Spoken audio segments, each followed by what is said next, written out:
The opening bell rings at 9:30 a.m. Eastern Standard Time, but smart money, we get there early. Welcome to Beat the Bell, the podcast that demystifies what's happening in the market before it impacts your wallet. I'm Dominique, Broadway, self-made first-generation multimillionaire, and after helping over 600,000 people build wealth, especially those who are the first in their family to do it, I'm here to translate the financial noise into clarity you can actually use. Whether you're just starting your wealth journey or you're ready to level up, this is where we beat the bell together. Hey, money family, it's Dominique, and welcome to the very first full episode of Beat the Bell. It's Wednesday, September 25th, and I'm so excited to finally be here with you.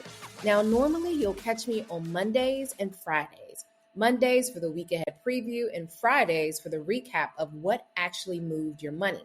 But I was just so eager to get started. So there's so much happening in the markets right now, especially after the Fed cut rates last week. And I couldn't wait until Friday to break it all down for you. So let me tell you why I just couldn't wait to get this podcast started and what's been unfolding that made me so excited to dive in with you.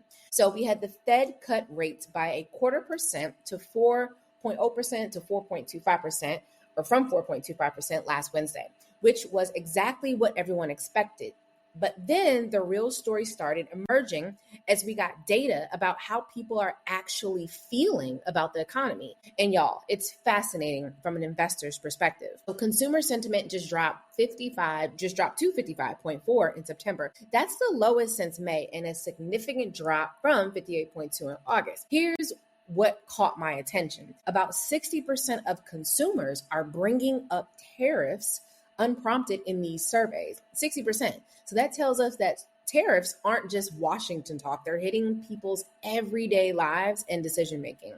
And here's the kicker. Long-term inflation expectations jumped to 3.9%. That's way above the Fed's 2% target, and it's rising for the second straight month. This is exactly the kind of dynamic that creates both challenges and opportunities for smart investors. So what we're witnessing is this perfect storm. The Fed cut rates to help with job market concerns, but consumers are getting more worried about both unemployment and inflation at the same time. So as someone who's been studying markets for years, this is the kind of environment where understanding what's really happening gives you a huge advantage. So that's why I had to get started today.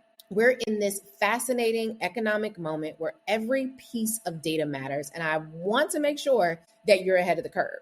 So this week's market action. Now, normally on Mondays, I'll walk you through everything coming up for the week, and on Fridays, we'll recap what actually happened. But since this is our debut and I was just too excited to wait, let me tell you what's happening right now and what's still coming.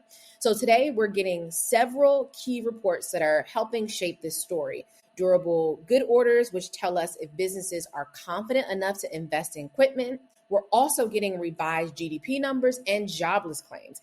And after what we saw with consumer sentiment, every piece of employment data is going to be crucial. But Friday is still the main event. So we're getting the Fed's preferred inflation measure, the core PCE for August. Now, we already know consumer price rose to 2.9%, but PCE often tells a slightly different story because it captures different spending patterns. So the Fed is going to be looking at this closely because they need to know if inflation is really accelerating or if it's just a temporary bump. So here's what I'm watching for. So if core PCE comes in higher than expected, it validates that all the consumer concerns that we've just talked about are real. But if it comes in cooler, it could give the Fed more room to cut rates again without worrying about reigniting inflation.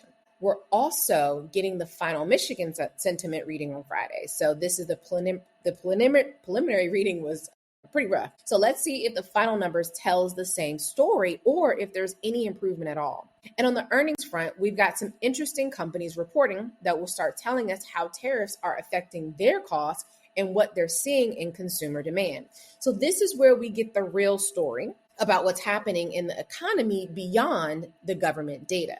So how is this going to affect your money right now? So let me get real with you about what all this economic uncertainty means for your actual finances, especially if you're building wealth for the first time. So first, your savings and CDs Since the Fed cut rates last week, high yield savings rates are already dropping. But here's the thing, they're still pretty attractive compared to where they've been a few years ago. So if you've been procrastinating on moving your money to a high yield account, do it this week before rates drop even further. So for mortgages, this is where it gets really interesting. Even though the Fed cut rates, mortgage rates haven't dropped as much as people hope because of those inflation concerns. So the 30-year fix is still around 6.3%. But if Friday's PCE data comes in cooler, we could start to see mortgage rates drop more meaningfully. So here's what's really important for my first-gen wealth builders. This uncertainty is creating tons of opportunities. So when markets are worried, that's often when smart money positions itself for the next move up. But you clearly have to be strategic. So if you're investing regularly, which you definitely should be, don't let this volatility scare you away from your plan. Dollar cost averaging works especially well in uncertain times like this. So for those of you who are carrying debt, the Fed's rate cuts will eventually filter through to your credit cards and loans, but it will take some time. So don't expect dramatic changes overnight. And here's something most people aren't thinking about. With consumer sentiment this low, companies that can maintain their profits and growth in this environment are going to stand out. And that's where you want your investment dollars to be long term. So this is one of my favorite parts of the podcast. I'm going to make some specific predictions about what I think will happen, and then we'll check back on Friday to see how I did. So no hiding behind vague predictions. We're going to be specific and accountable. Since this is our first episode, let me tell you what I think is going to happen for the rest of the week. So the first prediction is that Friday's core PCE comes in at around 2.8% year over year, which would be slightly cooler than the 2.9% we saw in CPI. And I think the Fed needs some good news in inflation, and we might get it with this upcoming reading. Prediction 2 is that the final Michigan sentiment reading on Friday is going to be even worse than the preliminary 55.4. All this economic uncertainty plus the tariff discussions have people really, really spooked, and I think that's going to show up in all the final numbers. Prediction 3 is that we are going to hear from at least one Fed official this week who sounds more concerned about inflation than Powell did last week. The political pressure is so real, but they can't ignore these rising inflation expectations. And here's my bigger call for our debut episode, and that is that the market is going to end this week lower as investors start to realize that the Fed's path forward is much more complicated than just a simple rate cutting cycle. Now, I want to hear from you. This podcast is going to be so much better with your input. What questions do you have? What are you worried about with your investments? How are you feeling about this economic environment? Your questions help to shape these conversations, and I promise I will answer them. So what comes next? Here's what I'm watching for the rest of this week and into next. So tomorrow, any additional Fed speakers who might give us more clarity on how they're thinking about this inflation versus employment trade-off, okay? Friday's PCE data, as I said, is going to be crucial. If inflation is accelerating, the Fed might have to slow down their rate cuts. If it's cooling, they'll have room to support the job market. So looking ahead to next week, we're going to start getting more corporate earnings that will give us real insight into how companies are dealing with higher costs and the major change in consumer behavior. So here's what I want you to remember. We are clearly in a transition period. The Fed is trying to thread the needle between supporting employment and controlling inflation. Markets hate uncertainty, but for long-term wealth builders, these periods often create the best opportunities. So if you're first gen like me, building wealth for the first time in your family, this is exactly why we need to understand these bigger economic forces. They create the context for every financial decision you make. And speaking of wealth building, I've got something special coming up that I want you to know about.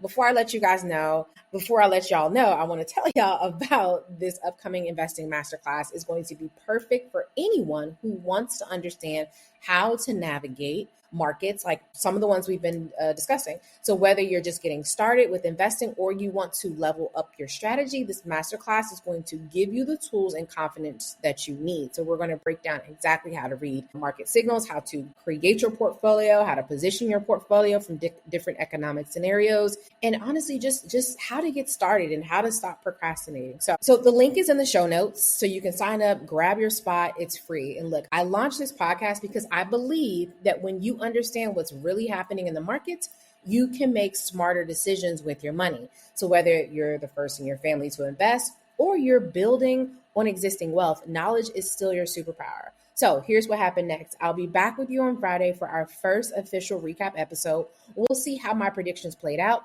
and then break down what the week's events mean for your money going forward. Then starting Monday, we'll be on our regular schedule. Mondays for the week ahead and Fridays for what actually happened. So thank you for joining me for this inaugural episode of Beat the Bell. The opening bell rang this morning, but smart money, we're always thinking ahead. I'm Dominique Broadway, and I can't wait to build some wealth together. Don't forget to sign up for the masterclass, and I'll see you on Friday.